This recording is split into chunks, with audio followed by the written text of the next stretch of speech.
na ya kan se amahene wo bra afu nyina no wo de gyina nsegye a nyina ya epe do mahene mahene wanti mahene isatra mahene ne yemfo aka nyina no bienu a ochene yonko ti ehunu ye nti ayasema ba sa nipa wenum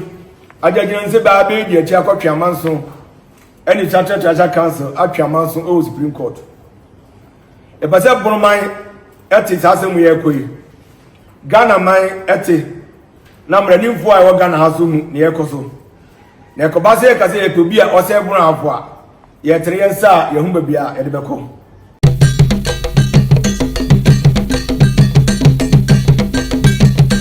for Santime TV sini oboba sempremo e bread say medensem e brewo ye de ne say de betini de behunu no etua na mo ne afa bi ne de abrewo na me subscribe channel no na share channel no me na fa comment section ho like page no na fa ma wunua na onua fa ma wunua na ntoto asonko na yensua de e wade kye bia de ehunu ene de etie ho Debi aya na me kasa na mpani kasem bi se ase obi timi kase obi ta obi na obi no obi debi otai ni homo obi so obi ta obi a e ono anasem me de menta obi na mo me ta asem menta nipa enu asem to awanya nba bi ko one ka asem bro ne obi sa pani Judas ene o ka asem se ye ta asem ne enta nipa the entire maker say say emipedi tumi didi watem a eni ntiase na saa tedidi o bedi di no eni ntiase no odwene ho a won so ntiase kusi se wo no kra na aka wo ye tamfo manipa bi wo no kra na aka wo do ye mambofo wo no kra na aka wo de wonye na da bia so meka se no kra ba ko enoso no kre ba kope kontompo ne doso atro ne doso na ada ne doso na ada ni kontompo ne atro no se odi hye wani su di wura wonu di wura wa dwiri tra mu a de de bre wo da bia ye nimguase o seye ene atemdidie ene eba wasam ene wakwan so ene onipaduam ana nipa kwa no ho da bia me kase Domahene enoma oye no emwa fi se omu Ghana ene Ghana mra omu Ghana ne de Ghana eye enye onu nkwaso na esu amra no nipa bebre na esu amra nipa bebre ni mra na so onu kwa de mra no ahye ne botom onu kwa de mra no eye de ope so de mra na etumi o kaka yese onye na wo mo di watem wo mo etretin wo yebekum yebeyose yebesi wodrom yebeyam wo di ehia yebewo sikai yebebo otuo ni nyina bi ensi aga wo de entensi aga ni se omamba pia omamba pa bia okoma ne man omamba papa bia no okoma ne man etie na nanu dika akon na omuko mu nsamenchire nti ebe ha ma na nanu brombre na yekwa na dabi awo to aso eba no bra nyankopon bo ni wiase mefe wiase nkoye no e osa bre nyina yesua de hyade ye enu ti enya abokwasem to ho a ye de asem to osie na dachi yafa e de akire nchirima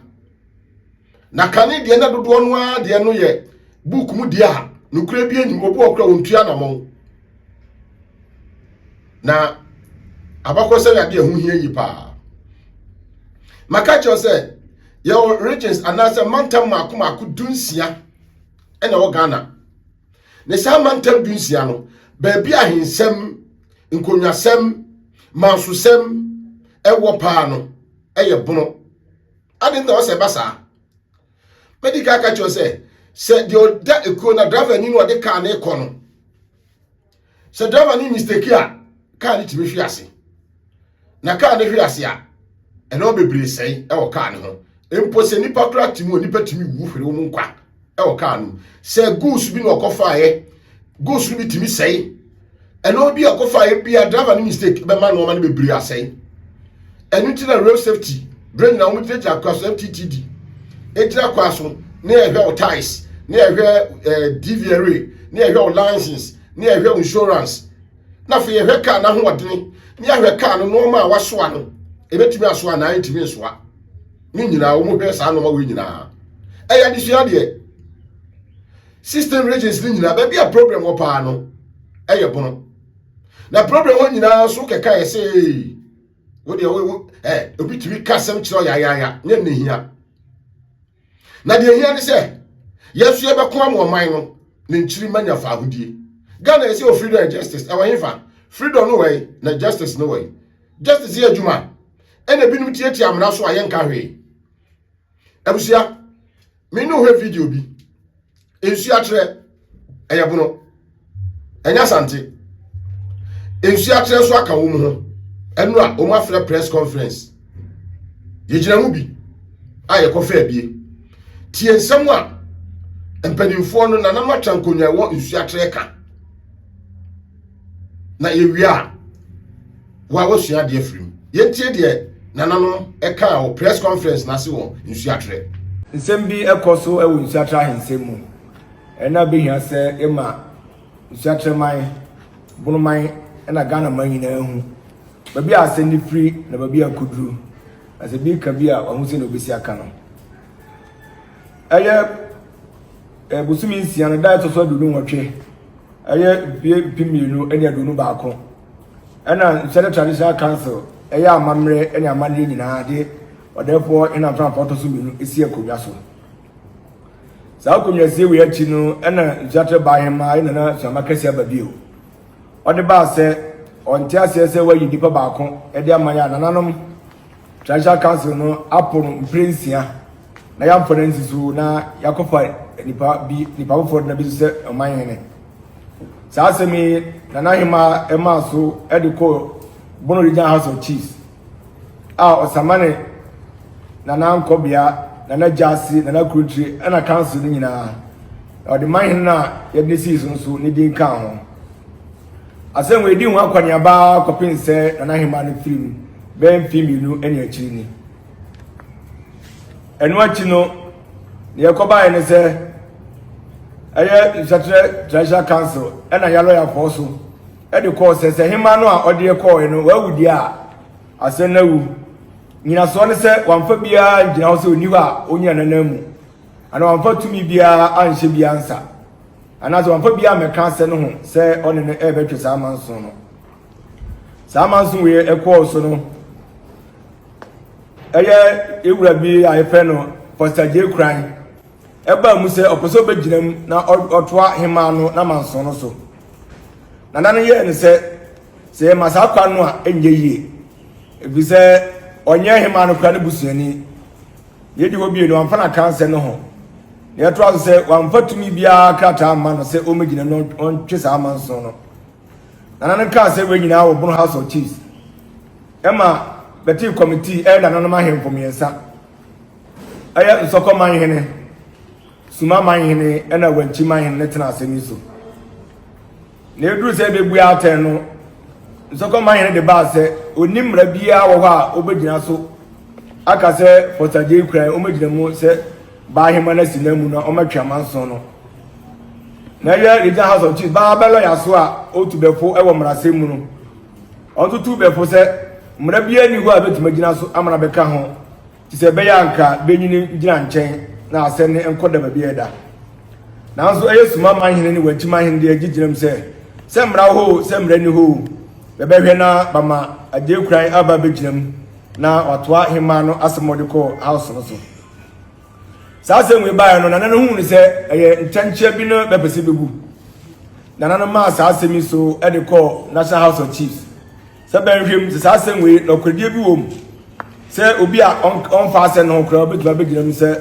ɔbɛtwe saa amanso yi saa asɛm yi akɔ so wɔ National House na ɛbaa saa nananom yɛɛ sɛ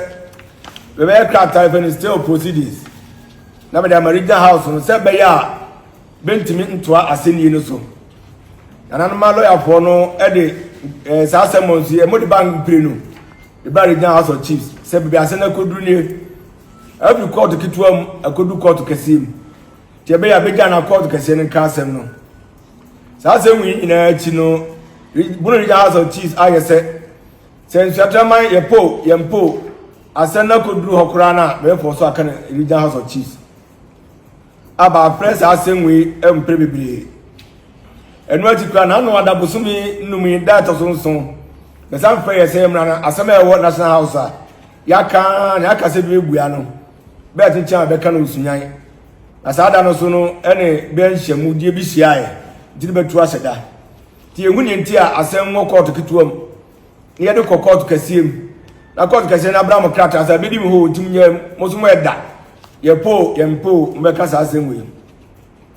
eno achi no eye 2024 no nananu die krata efe ni mandamus se yenye na nkabemfa na krata nko National House of Chiefs na nkabengezi atene se Omahene ne di mra krata mu Yene High Court anyi sa asem we atum nananu nsantu anamo e de kwa Peace Court ewo Kumase sa asem we hono anche be se na otwemiensa be boso miensa etwa mu no 19 for March 2026 na a Peace Court emamuaye muya be de be kire nse nanam mra bia nsiri kwan se bentimi gejete no ti bono regional house of chiefs be fa krata anko na benye ho nyima nyina na be fa ne gejete krata na ema no ne di wo bie no be de ba mu anu se potaje kura ni ho kwan ba bia so timbe gina asem so beto ahema na amanson so e be ka asem bi de shemu se o ba Ghana your queen mother e your ba ahema eni queen father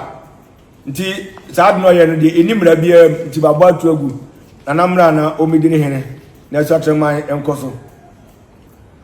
Sani mo ina course no Bono Regional House of Chiefs ayese bentini obi eka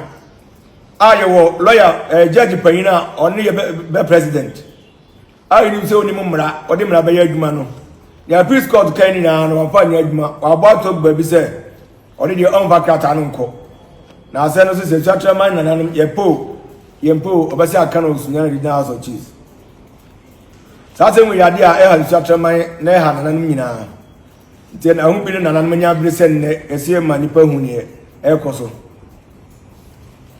The enemy said a Peace Court in Kata 7 facility forms no corner.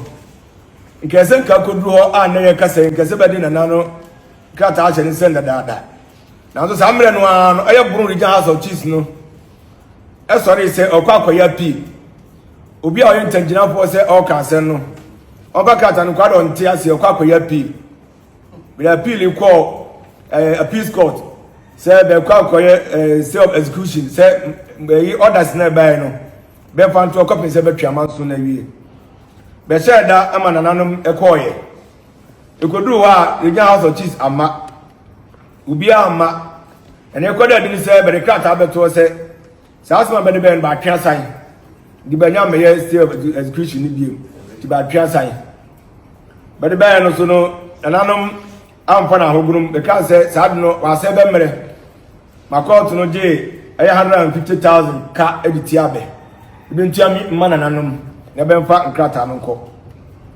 ini say asem we nka koda ba bieda ebe nenum achi no ne eti ya ne say Regional House of Chiefs na ye ni say be ye patafo a be gina mienu ntan no be so ba say asore say be de ase na National House of Chiefs akotwe sa amanso no Bediako Supreme Court say send the Supreme Court to Ebeka Wasem. You deserve your intention for the uncle in about coaching. Yet I send Nako Bono Regional House of Chiefs. Aqua Peace Court. National House of Chiefs. Nina no Regional House. I said, I send Bankasa. Bankasa Regional House Mobile. Regional House of Chiefs. I send Nako Supreme Court. Everybody na my own theatre. And in such a council, Tris Amanson. That's when we another thing who are in ye. Say, Ubia Oyen Patafo. Now, the Pami Nuaku, we are out of water, dear Gua, who are quite in Tokanoko. Santo Kachin with an uncase Transi, Amanakoswa, Yadia, Ebebasu, and the Azabasu channel. Yet an American say, Yabakose Munu. You say intentional phobia, a bit in house origin to Kako. anase obi a referee a oji ball na waji penalty mienu ama team ba ko so onhye ba ko no be say penalty mienu nyina wie ya referee nkasa ro na tade agirim se ono nkasa okopegu ahye ball ba ya da tunu bo okopegu ahye sa se nwe yenim mra ewo yenim ba bi efiri eno ma ni mema yesia nananom na ye kan se ye mra ewo homa bunu hafo regional house of chiefs nko ana anase mra yo Ghana no ebia no ye nyina ye disi ye nananom ye hunu se bunu hafo hansem dodo no akoso nyina no efi do ma man hene a o ye president o le na tibas ma man hene e nananom ma wo house no ye ba ye a kire se bunu adu a enduri na efi ba no be dia ba na o hwen satefo ye de ya sema ye kan ya edi ho adanse pepe na sa asem we hu no nananom de anobisem akoda mampanyini ene minister o hwe ahensem so ene abanyuma bebre se ba hwe yansemi mu na ne se da no be man na ho maye ye wa twene mu aye hwe babia sa ansem we ebesi ne ye kan se amahine wo bra afu nyina no udi agina nsejani a nyina ye pe do mahene mahene wanti mahene isatra mahene ne yemfo akari nyina no bienu a ochene yonko ti ehuni enti ayasema ba sanipa wenum agagina nse ba be di achi akotwe amanso eni chatra treasure council atwe amanso o supreme court e pase bonoman eti sasemu ye koi Ghana man eti na mranimfo a wo Ghana haso mu ne yekoso na ekobase ye kase ekobi a ose bono afo a ye tere yensa ye hu babia ye de beko anuanom sansen we ni ye nananom Treasure Council ya hawo aye pese Ghana man nyina ate na bia gu ate e woni tim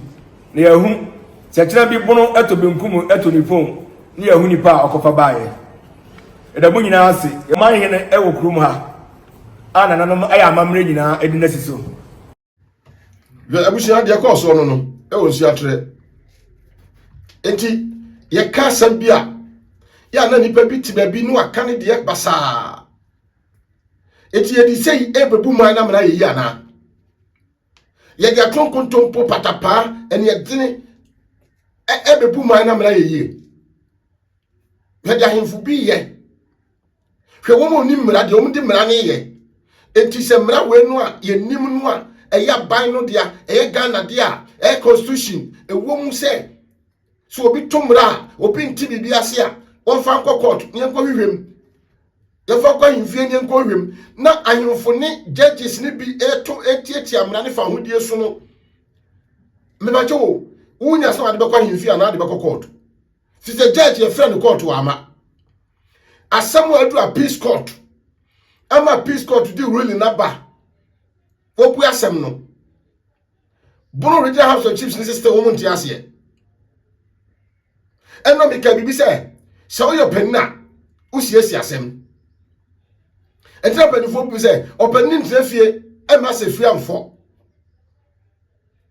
openni on trafie ma se fie amfo na openni trafie ne se ono a woni bonkum ono ani nifa ye hwe sise nsu atrasem yi do ma hena je sampasem waje na ka ye penna wo tie se ka o ya middleman wo finfi wo tie ha tie ha na no abadwafo atrase na makeka adwena bom na ba bia no kreda no mo de ato sumasem ho abusia wo suma de so bebreo chese ensem no kwa na ekoso ya na eyipie ba na be pie so aba fi se konkonsa mpata no kra e twada ene ne so obi ntie obi fa ho de so kan na eso jabai yes do before complain obetima ya de no but now de eye kebi ma min kebi amamuo we kan de no ya kan de ni ahwehwem de odi bem ni de mama no de odi fo ni de fo di ama no ni a kire ni pa se nya biem ba ibe wura ke mam kebi no ye nu ya ho se ya mfe so jabai efi se eno me bi e koso no wotire ho a wonti ase okay kan so a ye treated ni e treated no ye bekum ye be yo sei na se woni akokodu a no wate ada na ye jai akia no atum na nchiri man ye nananom e ba no ye nana nkan so no e ba no se nyame se o man no a se no man no beko enti de nananom ye ja ho no ene so mo ye aboro a wo mo de ewrade huma Ghana mobo Emza dia hono no. Etisi e ka bibia. Ye hunu no kre ne pese ye ka. Fise no kre eni ho. No kra ka ekotompa kata no kre so. Kontompa de hini o ma Ghana. Patapani atutu asem na ekoso. Ewudie na ekoso. Eno na mi su nchirima na nya ne. Ti se mtia no kasa. Onwa mprese prekuo. Se mimini mu agigi a. Ne firo sududu ho. Se di asante eka ya asem no no. Ti se wose me kasa enibire so aya na nya bibia wo. Me kama nchirima. Ye de ye fie na di sei. Aka sei. Nti sei no man na be. Se jeje awuni mra. Wo hina wo tia konwa so se man hene. Na woni mra. Na wato mra gu se wo mfa mra nya dwuma. Enti wo mfa mra nya dwuma ha. O man na eba no, ukromfo no se wo ye communal labor na so omienko no so mo nkwa de na beye. Ubo dwan no so mo ma de na beye. Abusa mo yemfa no kra nya dwuma na no kra ba akopɛ. Obo ba simprimuni asanteba UK TV sini. Samofo nyina ehu se de ye ka no. Enya tro ne yedie na ye hu de ho na de ba dɔso de ba so susu che de ye huni. Ti si asia mo kwantam a ebedu brebi no. Adana Karim citizen aboa no ne asia bi no eto se asante asai kon epese ye de ko babo no na ye de kopa sampa he ebrufo na na ekreti omu ntokwa wo enya asante ebrufo no na ekreti omu ntokwa afese omu ko omu ntokwa because the essential oko suma jankufa ni pretty maso dem e court oko we drobo omu sem akwai na ja e court oba kan say nano story bi am here say entrondo so ni nyina free ni asa na sampa de abeto so nsi sampa de na adi nyina obi e ka bie de aka ni hyase na bepie nya sampa nko na anya wo eti wo ma no mbose no mu hweye ne brebedu a ubose enya yie if say twe konkuru say de ahinta bia wo sumu na bepie hanyu eti de ekoso nyina wo bono no ni nyina bepie enne no ani bia ba wo ti obi ntimi huno obi ntire obi fa ahodie so oyo mahina wo so ya mahina ti uka obeka uchu obetwa uchu obetu otu obeto na nya na de ntokwa ba nya na de basa ba adentra no kura kata gotompa kata no kreso ama patapa ene sika ene ehunuhuna ene de kika no edi ahin eno na yesu se ye nchirima na nanoma ye nananoma eba ye ofa asefo aya wo mu no ye manu aya wo mu no ebe ko sei na me fancy abusia na me ka se di adwen de chebe hwe su frawo obo ba simprimi na Asanteba UK TV suni me subscribe channel no share for comment in comment section mami like page no na de ekosu bia no ye be mu ahu Royal Hotel a ultra-modern hotel bia or Achumako dua or Santimantem mu ben ebuakwa. Hotel ye feyi se ura dan bia mu a wo hiesie mu e wa honka kwan so. Or VIP rooms or executive rooms and afi or standard rooms. Obambo de enya de a ehu bi mu. Ekira kwai wo Achumako dua Oniga we filling station na edi hwani mu. Obetumi afre ahomatofo yi 0249 450 955 K-Loss Royal Hotel. Your home away from home.